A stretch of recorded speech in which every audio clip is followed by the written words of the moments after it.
Sami'na wa ata'na. Kami dengar ya Allah, langsung kami taat.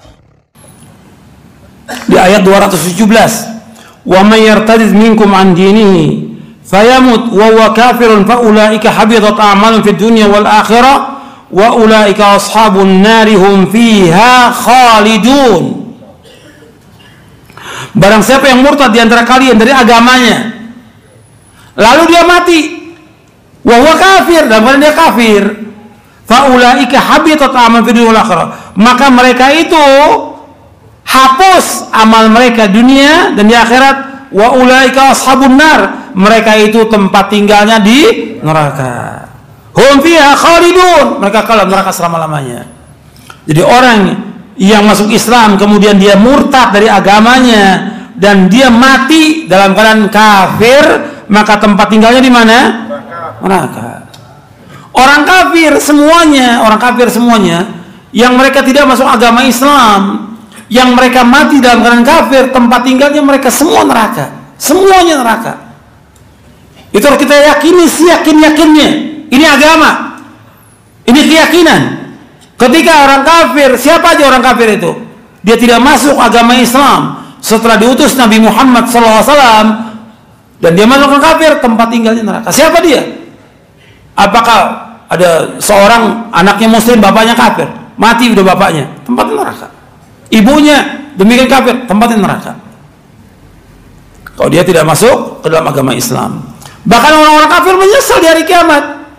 Orang kafir semuanya menyesal di hari kiamat. Mereka ingin kembali ke dunia, mereka ingin menebus dengan sepenuh bumi emas supaya mereka bisa keluar dari api neraka. Nggak bisa. Di neraka bukan sehari 2 hari, bukan setahun 2 tahun, bukan 1000-2000 tahun, jutaan tahun dalam neraka. Nah, orang-orang kafir tempat tinggal mereka neraka. Tapi di dunia ini kita nggak bisa menentukan. Maksudnya saya gini, ada orang kafir nggak boleh katakan kamu neraka, nggak boleh. Nggak bisa, nggak boleh. Kita ajak dia untuk masuk ke dalam agama Islam. Tapi setelah kita ajak dia nggak mau, ya udah kita biarkan. Nah, orang tua kita atau saudara atau famili yang kafir, kemudian kita ajak nggak mau dia, kita kasih buku, dia nggak mau baca, kita ingatkan terus, mati dalam keadaan kafir, ya kekal dalam neraka. Contohnya siapa? Pamannya Nabi Abu Thalib. Nabi gak berhenti dakwakan Abu Thalib terus menerus, tapi kemudian dia mati dalam keadaan kafir, tempatnya di neraka, dalam neraka, kekal dalam neraka selama-lamanya.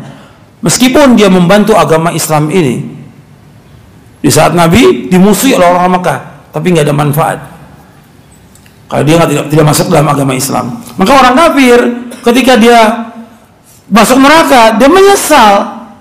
Manfaat atau tidak? Tidak manfaat sama sekali. Dia ingin keluar dari api neraka, ingin menebus dengan sepenuh bumi emas. Antum lihat ayatnya dalam surah Ali Imran, biar antum tahu, antum bisa kasih saudara famili yang masih kafir diingatkan, hati-hati kalau kamu tetap dalam kekafiran, kamu diancam loh masuk neraka. Kita nggak memastikan, kita tidak boleh memastikan orang masuk neraka sejelek apapun amalnya dia, karena kita belum tahu tentang akhir kehidupan seorang. Sama kebalikannya, orang melakukan taat sebaik apapun taatnya dia, kita nggak boleh pastikan dia masuk surga, karena kita tidak tahu tentang akhir kehidupan dia, kita nggak tahu.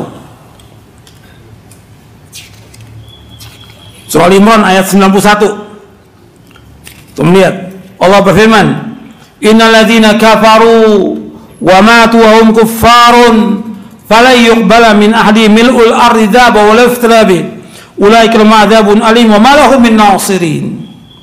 Sesungguhnya orang-orang kafir dan mereka mati dalam keadaan kafir, maka tidak akan diterima seorang pun dari mereka sepenuh bumi emas, meskipun mereka tebus dengan sepenuh emas, nggak bisa.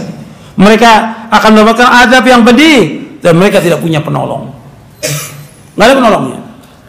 Artinya orang-orang kafir ingin keluar dari api neraka, menebus dengan sepenuh bumi emas, nggak bisa. Makanya kita ingatkan, Nabi kan mengancam kepada orang-orang kafir, kalau kalian tetap dengan kafiran, Allah akan masukkan ke dalam neraka. Nabi-nabi mengatakan, inni akhafu alaikum adzab yaumin azim. Aku takut kepada kalian azab di hari yang besar nanti dari kiamat akan ditimpa kepada kalian nanti. Ingatkan, tetap ingatkan orang-orang kafir. Kalau kalian beriman dan baik sama kan, Allah akan jamin kalian dengan sorga.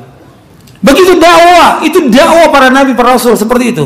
Mengabarkan gembira, memberikan kabar gembira bagi yang bertauhid kepada Allah dengan sorga, bagi yang berbuat syirik, kafir, munafik dan yang lain diancam dengan neraka.